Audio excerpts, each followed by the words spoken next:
Let's review the gist for Chunk 1. Remember that the gist is what we mostly learned about.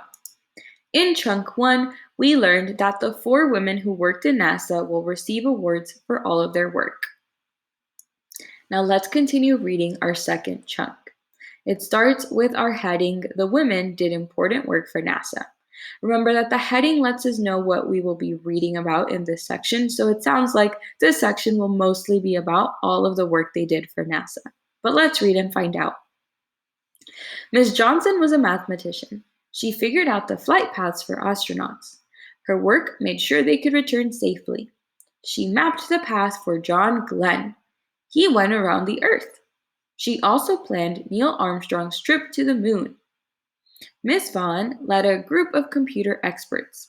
She was one of the first Black leaders in the agency. Later, she programmed computers. Miss Jackson battled segregation in schools. She wanted to become an engineer. They build and make things.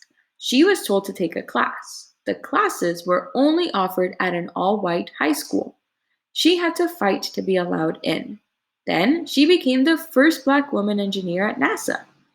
Miss Jackson later made sure women at NASA were treated fairly. Miss Darden also became a NASA engineer. She changed how spacecraft was made. Later, she rose to a high position in the agency. She was the first Black American to do so. The Congressional Gold Medal is important. It is one of the country's highest honors. Miss Johnson has another important award. It is the Presidential Medal.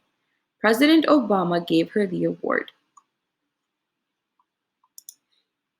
Now we just read Chunk 2, so now it is time for us to stop and gist. Remember that when we gist, we need to ask ourselves, what did we mostly learn about? We're not looking for little details or one specific sentence. We want what we mostly learned about. Let's pause in our video so you can complete the gist section in your Google form for Chunk 2. Once you have written a gist for the second chunk, please click play on the next video so we can write a gist about the whole article.